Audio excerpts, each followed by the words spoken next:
L'actualité de ce jeudi, la MAC de Tamba, construite pour 250 prisonniers, accueille 350 détenus.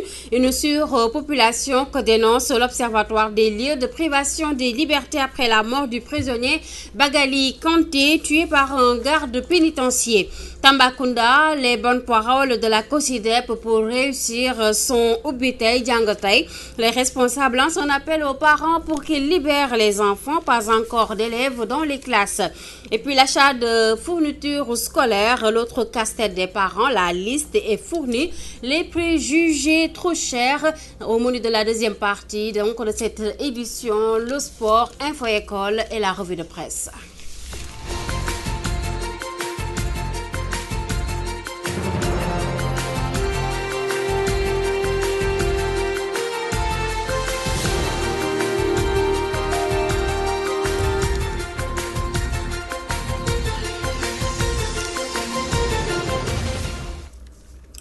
Mesdames, Messieurs, bonjour et merci d'être avec nous sur Walf TV. En bref, drame au quartier Mourtois de Thiès.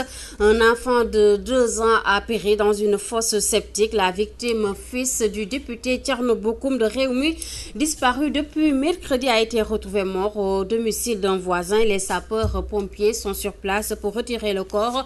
Nous y reviendrons avec notre correspondante Ramatoulaye Sarr. 350 détenus pour une capacité d'accueil de 250 pensionnaires à la MAC de Tamba. Cette surpopulation carcérale, ce n'est pas conforme aux mesures révélations faites par l'Observatoire des lieux de privation de liberté en visite dans la capitale orientale après la mort du détenu Bagali Kanté. Les collègues de Boubou Tal Diouf ont dénoncé avec la dernière énergie les conditions de vie des prisonniers dans cette maison d'arrêt. À ce propos, voici le secrétaire général de l'Observatoire national avec Alassane Diallo. Nous regrettons ce décès et nous présentons nos sincères condoléances à la famille éplorée. Nous étions venus nous enquérir des conditions générales et je crois que pour 345 plus les 8 qui viennent d'arriver, donc ils en sont à 350 détenus. Pour une capacité d'accueil de 250 détenus, si on se retrouve à 340, on a une marge de 100 détenus, ce qui n'est pas conforme aux normes. Et cela déteint aussi sur d'autres normes, telles que le ratio entre gardiens et en fait détenus. Aujourd'hui, la norme internationale, c'est 1 gardien pour 2 détenus. Je vous laisserai en fait faire la comparaison. Vous verrez très bien que notre pays, en fait, disons, n'a pas encore respecté en fait les normes concernant en fait ce ratio entre détenus et gardiens. Nous avons attiré l'attention des autorités sur l'état de surpeuplement réel des prisons. Et ce surpeuplement-là déteint sur les conditions générales en fait de la prison, que ce soit sur l'alimentation, la santé, l'hygiène, même les rapports entre les détenus et les gardiens s'en ressentent. Pour ce qui est aussi en fait du personnel, ce surpeuplement-là crée un sous-effectif réel en fait des gardiens, du personnel pénitentiaire. Les ratios ne sont pas respectés au Sénégal et conséquence, comme je l'ai dit tantôt, cela déteint sur les conditions générales d'existence en fait, disons, de la prison en général. La solution que l'on préconise et nous l'avons recommandée suite à cet atelier national sur la situation carcérale, c'est que l'on recrute des agents. Je pense que l'État du Sénégal doit recruter un effectif déjà suffisant pour pouvoir, disons, éviter, comment dirais-je, que ce genre de situation qui a eu lieu à la prison Tambacounda ait lieu. C'était là Yassine Fall sur les conditions de vue des détenus à la MAC de Tambacounda. Tamba, nous y restons et c'est pour parler de la rentrée des classes qui n'est pas encore effective. Après une visite dans plusieurs établissements de la commune, le constat est partout amer. Pas encore d'élèves venus suivre des enseignements. Les autorités lancent un appel aux parents pour qu'ils libèrent les enfants. Louise Dienne, responsable de la COSIDEP, au micro de Alassane Diallo. Le hic que nous avons constaté, c'est que les élèves ne sont pas sur place, malgré la large sensibilisation qui a été faite à leur endroit. Donc, nous lançons un appel aux parents quand même de nous envoyer les élèves dans les écoles. Parce que nous avons fait un peu le tour des établissements de la ville, mais nous avons constaté que le personnel enseignant est là, les écoles ont été nettoyées, mais seulement on n'a pas eu d'élèves malheureusement. Alors, chers parents, aidez-nous pour que vraiment les élèves soient là. Mais ce que j'ai à dire, c'est que je suis quand même satisfaite. Voilà, je suis satisfaite puisque ça a été un grand pas a été fait par rapport à ça. Les années passées, on n'avait pas ça. Donc, on ne trouvait même pas le personnel enseignant sur place. Mais cette année, quand même, des efforts ont été faits. Voilà, vraiment, je lance encore un appel aux parents, vraiment, de tout faire pour que les enfants viennent pour commencer les enseignements apprentissages. Je vous l'annonçais dans les titres, l'achat de fournitures scolaires, un véritable casse-tête pour les parents. Entre une liste fournie de plus en plus, et des prix jugés trop chers, les parents sont débordés. Suivons ce reportage de Ramatoulaye Ba. L'achat de fournitures scolaires, un moment fatidique pour les parents d'élèves. Au marché Sandaga, c'est la ruée vers les vendeurs. Avec une liste souvent fournie, des parents se plaignent de la cherté de ces outils de travail des écoliers. Les fournitures sont très chères. Si tu as 2 ou 3 enfants, c'est toute une charge. C'est un casse-tête pour nous parents. Ce sont des dépenses à n'en plus finir. On nous remet une longue liste de fournitures que nous sommes obligés d'acheter. Le coût des livres jugés trop cher par les parents, c'est pourquoi certains prennent d'assaut les librairies à bon prix, plus connues sous le nom de parterre. L'échange de marchandises est même permis dans les transactions. Il y a beaucoup de parents qui viennent ici échanger leurs livres. Par exemple, si vous avez un programme de l'année dernière, vous l'amenez, comme ça on va vous donner le programme de cette année-ci. Je n'échangeais pas les anciens livres avec les nouveaux. Maintenant, je suis obligée parce que les temps sont durs. Même si l'achat de ces fournitures constitue une corvée pour les parents, les vendeurs, eux, tirent profit de ce casse-tête. Ça se passe bien, les parents vont venir parce qu'ils seront obligés de venir car l'éducation des enfants, c'est une priorité, quoi. La vente de fournitures marche bien en ces temps, mais on espère que notre chiffre d'affaires augmentera plus quand les gens reviendront de la Tabaski. La rentrée scolaire, un lourd fardeau pour les parents. Malgré la Tabaski et les difficultés de la vie, l'achat de fournitures scolaires est primordial pour garantir l'avenir des... Voilà le monde en image avec nos confrères d'Euronews. Il serait désormais 6 à être isolés à l'hôpital Carlos III de Madrid, dans le service traitant les malades d'Ebola. Parmi eux, un seul cas avéré, l'aide-soignante de 44 ans, Teresa Romero. Alors que 2 personnes sont sorties saines du service, hier soir, 3 nouvelles personnes ont été admises, dont 2 médecins qui étaient entrés en contact avec la quadragénaire. Jointe par téléphone hier, Teresa Romero affirmait se sentir mieux. C'est très lent, mais je vais mieux, dit-elle. Elle a indiqué également avoir appris par la presse qu'elle était contaminée par le virus Ebola après être entrée à l'hôpital lundi. Les médecins et infirmières n'entraient plus dans ma chambre, a-t-elle raconté. J'ai pris mon téléphone portable et j'ai lu dans le journal El País que j'étais testée positive au virus Ebola, mais personne ne me l'avait dit. Ne vous le disent pas en face. Parce qu'il présentait, selon les autorités, un risque de transmission de la maladie à l'homme. Excalibur, le chien de Teresa, a été euthanasié hier. Les défenseurs des droits des animaux, alertés par le mari de l'aide-soignante, s'étaient mobilisés. Des centaines de milliers de personnes avaient également signé une pétition en ligne pour sauver la vie d'Excalibur.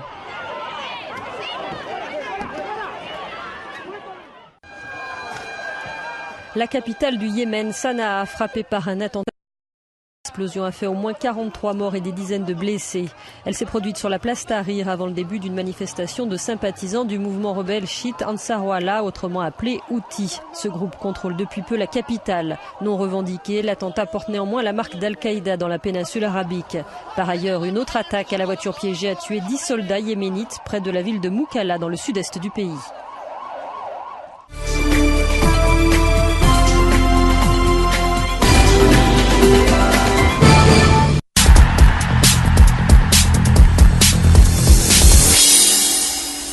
Nous passons au sport avec notre coach maison, Cheikh Tidiane Gomis. Bonjour. Bonjour. Cheikh Tidiane, nous démarrons avec du foot. Et c'est pour parler du match Sénégal-Tunisie de ce vendredi. Oui, effectivement. Et nous sommes à 24 heures du coup d'envoi de Sénégal-Tunisie. Comptons pour la 3e journée des éliminatoires de la CAN 2015 qui va se dérouler, je vous le rappelle, au Maroc. Et le Sénégal compte le même nombre de points avec l'équipe de la Tunisie, 6 points, 2 matchs, 2 victoires. Ils vont se disputer la première place du groupe G et on saura qui sera le leader à l'issue du match de demain vendredi, et que les Tunisiens sont à Dakar, oui, et les Aigles de Carthage sont à Dakar pour un résultat positif dans cette 3e journée des éliminatoires. En conférence de presse hier tard dans la nuit, le coach de la Tunisie a indiqué que son équipe est dans les dispositions pour chercher un bon point ici à Dakar. Je vous propose de suivre le sélectionneur national de la Tunisie, Georges Likens. On n'est pas venu pour donner des cadeaux, ce qui est normal. C'est un jeu qu'on veut gagner, mais si on prend les 2 matchs contre le Sénégal, c'est vrai que sur 4 jours. Mais ok, c'est comme ça. Espérons qu'on va être habitué au chemin, que tous les 2 on passe. Et peut-être déjà vendredi, un match nul Botswana-Égypte pouvait rendre service à nous 2. Je ne crois pas que les 2 matchs contre le Sénégal, pour vous autres, oui, mais pour nous, ce sera décisif. Un match décisif sera, pour moi personnellement, à Botswana, au début de novembre. Tout ce qu'on va prendre contre vous, pour nous, c'est un bonus. On sait que vous êtes, même avec les absents, que vous avez aussi 4 absents, moi j'ai une 6e, je crois bien. Certains joueurs qui ne sont pas venus, je ne dis pas le nom encore, parce que ça ne sert à rien de parler des joueurs qui comme on a fait aussi, on fait avec les joueurs qu'on a. Et ce déplacement, ce n'est pas un déplacement facile. Ce sera un match pas facile pour nous autres, mais on a l'avantage, on ne doit rien, mais on veut bien. Voilà, c'était Georges Likens, le sélectionneur national de la Tunisie. On va revenir en arrière, oui. C'était hier lors de l'Open Press des Lions du Sénégal où Thierno Daf était présent.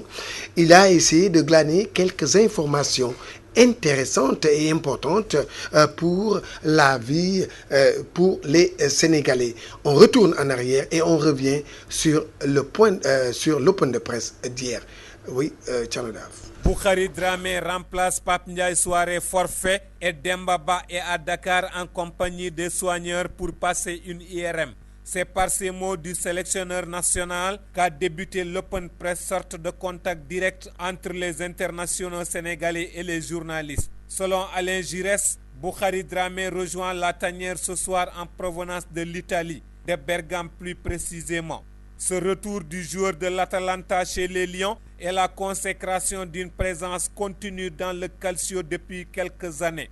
Titulaire indiscutable toute la saison dernière au poste de latéral gauche au Hellas Vérone, Boukari Dramé a gardé le même tempo cette saison malgré le changement de club. Selon des informations recueillies dans la tanière, le choix du sélectionneur national a longtemps balancé entre l'Italien et Armand Traoré, l'autre latéral gauche sénégalais qui joue aux Kings Park Rangers d'Angleterre. Au finish, c'est la puissance physique de Boukari qui a été préférée à la dextérité technique de Armand Traoré. Demba Ba est-il forfait ou non? Le sélectionneur national réserve sa réponse au verdict des conclusions du Toubib des Lions. Mais sans risque de nous tromper, nous pouvons conclure que le joueur de Besiktas ne tiendra pas sa place contre la Tunisie. Qu'elle soit au genou ou à la cheville, la blessure a privé Demba d'entraînement depuis le début du regroupement des Lions. À 48 heures de livrer une rencontre internationale qui sera d'une intensité technique très relevée, il est sûr et certain que ni le staff technique ni le joueur ne prendront le risque d'aligner un footballeur diminué au second risque d'aggraver sa blessure. Autre fait à noter, le silence inexpliqué de Papis Demba Cissé. Après avoir refusé de s'adresser à la presse lors des séances d'entraînement, le joueur de Newcastle a encore boudé l'open press. Besoin de concentration, règlement de compte ou bouderie délibérée, l'avenir le dira. Très décontractés, les autres joueurs et le staff ont accepté sans rechigner d'échanger avec les journalistes. L'ambition, la volonté, le courage et la détermination sont les mots qui reviennent le plus dans la bouche des joueurs qui ont visiblement pris la pleine mesure de la tâche qui les attend vendredi au stade Léopold Sédar Senghor. Radio-Télévision Walfadjri, Thierno Daf. Merci Thierno Daf. Et nous terminons avec toujours du foot, mais cette fois-ci c'est pour parler des éliminatoires de l'Euro 2016.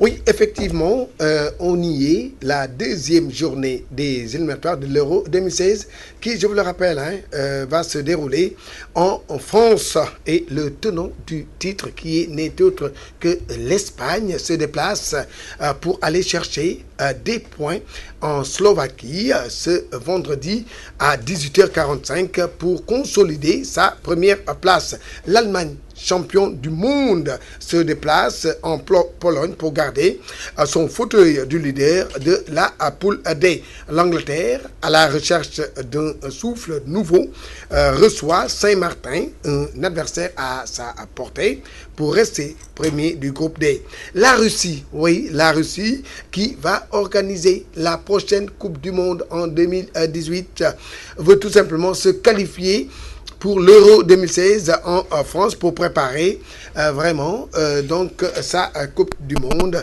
Et pour l'instant, les Russes sont leaders de leur poule, mais ils vont faire un déplacement difficile. C'est en Suède, oui, et là, ils auront en face Zlatan Ibrahimovic. C'est tout pour le sport. Merci à vous, coach. Rendez-vous donc à 14h avec Ndekoumba Diop. Voilà, nous passons à Info École avec Néné Jupiter Ndiaye.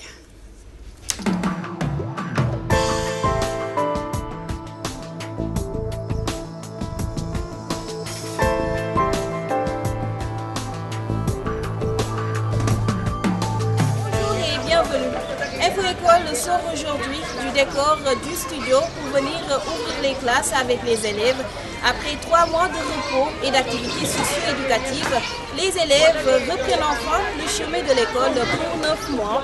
Nous allons découvrir aujourd'hui comment se passe la rentrée scolaire chez les élèves, mais également chez les enseignants.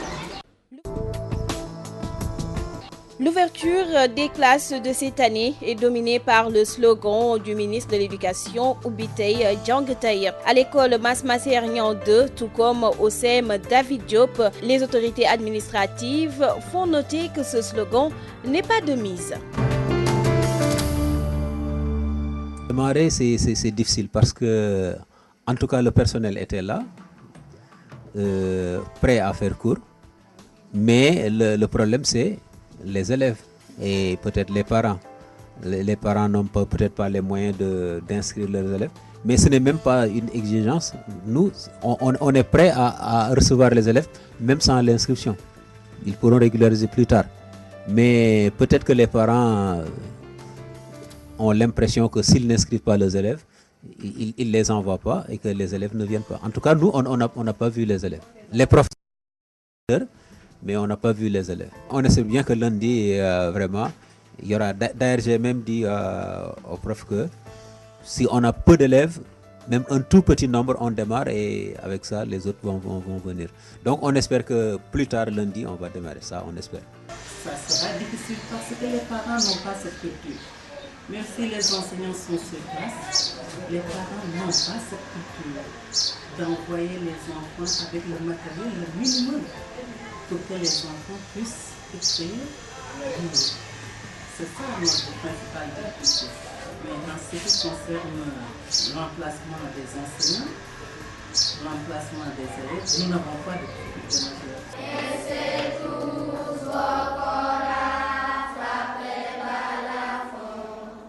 Chez les tout-petits, ce jeudi consiste aux premières prises de contact. Le démarrage effectif est prévu lundi prochain, nous dit Rakiwan, maîtresse à Kër Aram. Le premier jour, c'est la prise de contact, c'est des activités libres. Donc, il n'y a rien de concret qu'on fait. On va officialiser ça à partir de lundi avec nos fiches de préparation et les activités du jour. Mettant à profit l'ouverture des classes, Émile Lochandoum, enseignante, revient sur les réformes du système éducatif qui, selon elle, doivent se faire au niveau de la base pour assurer un bon suivi du niveau des élèves. Par rapport aux réformes, vraiment, j'ai vu qu'on a fait un appel pour reconstituer l'école, pour voir ce qui ne marche pas et trouver des solutions.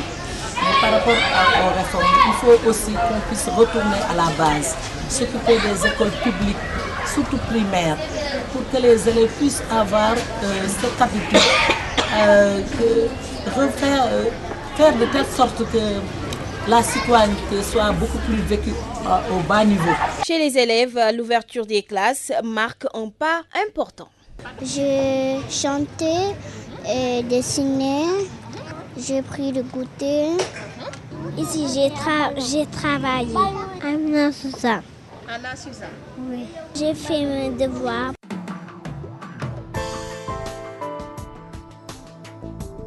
C'en est tout pour aujourd'hui. Tout en souhaitant une bonne année scolaire à tous les élèves. Rendez-vous est pris jeudi prochain pour d'autres infos de l'école.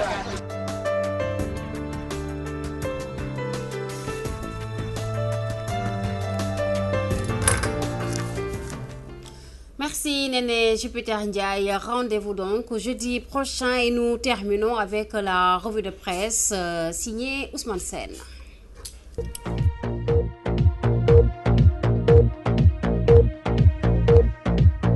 Bonjour, Oubitey Djang Elek dans Walfadjri quotidien et c'est mieux selon mon confrère qui voit que Oubitey Djang est resté à l'état de slogan alors qu'il a été annoncé en fanfare. Ce slogan destiné à désagréger le quantum horaire en vue du temps d'apprentissage a montré ses failles dès le premier jour de classe. Constate amèrement Walfadjri quotidien. L'opération Oubitey Djang Tey, un énorme flop, renchérit encore le populaire. Demi-échec à Dakar, fiasco à l'intérieur du pays. Notre objectif n'était pas d'avoir 100%, précise le coordonnateur de la COSIDEP Chermbo dans le populaire, le journal qui par ailleurs annonce des manœuvres pour la dissolution de la coalition des alliés de la première heure du président Macky Sall. Macky 2012 refuse sa mise à mort, la preuve dans le populaire qui donne la parole aux responsables. Les coups d'État rampants et debout contre Macky 2012 ne passeront pas, signe Mohamed Diagne. Si Macky 2012 doit disparaître, Benno Bokk Yakaar doit disparaître, signé Jean-Paul Diaz. Nous n'accepterons pas que la coalition soit dissoute, avertit encore Ansoumana Danfa, toujours dans le populaire. Dans le Témoin quotidien, c'est Wade et Macky, retrouvailles en cours, montre le journal qui rappelle que depuis un certain temps, il y a une dynamique réconciliatrice enclenchée par le président Macky Sall. Des réconciliations tous azimuts que liste le Témoin qui croit savoir aussi que la liberté provisoire de Karim Wade reste la pierre angulaire du rapprochement Wade-Macky. Macky qui force Khalifa Sall à négocier dans le conflit de l'éclairage public révèle la tribune qui connaît le pourquoi de la démarche du président Macky Sall. Macky Sall et Khalifa Sall qui refusent tous les deux de payer la facture d'éclairage public de la ville de Dakar, chiffrée à plus de 10 milliards de francs CFA. Ils s'acheminent vers la table de négociation dans le cadre de la veille stratégique sur le secteur de l'énergie, et précise encore le journal qui se réjouit de ce rapprochement. Macky rectifie le tir, souligne grand place, parlant de la prise en charge de l'éclairage public. Il parle de nécessité de mettre en place un dispositif concerté, une nouvelle stratégie pour électrocuter Khalifa Sall, détaille encore grand place dans le quotidien.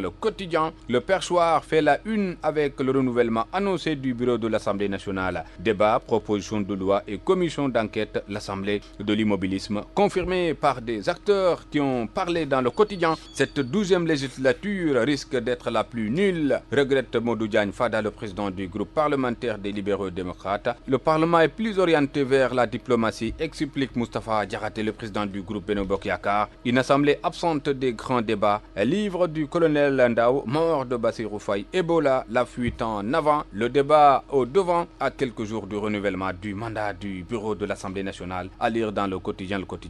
Ebola qui va causer des dégâts de 32 milliards de dollars selon le journal LAS. De graves menaces sur l'économie de l'Afrique de l'Ouest fait craindre le journal LAS quotidien. Le visage grave, Thione Seck fait la une de l'Observateur. Le leader du Ramadan au tribunal pour 100 millions de francs CFA fait observer l'Obs. Ou Mamadou Dian, directeur général de l'entreprise de promotion immobilière, déclare: on a constaté une mauvaise foi de sa part. Sale temps pour Thione Seck, c'est ainsi que Libération entre dans le tempo avant de nous préciser qu'une société de promotion immobilière lui réclame 100 millions de francs CFA. Autre menace de plainte devant la justice.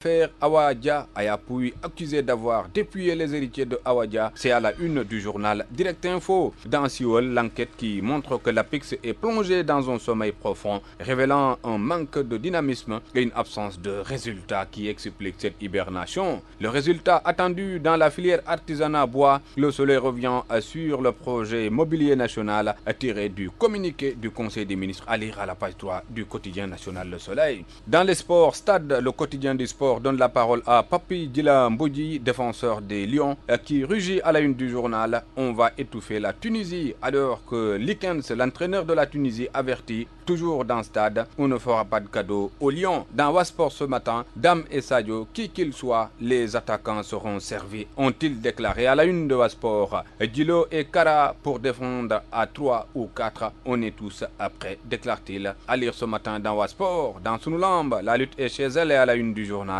Papa Sow, Zos, Ama, Guigui, Pakala entre autres, qui rejoindra le premier les VIP. Interroge encore Sunulamb ce matin, affichant ses jeunes loups aux dents longues. Papa Sow a un combat des VIP. Zos bouleversé la hiérarchie. Ama le sommet en ligne de mire. Bonne lecture.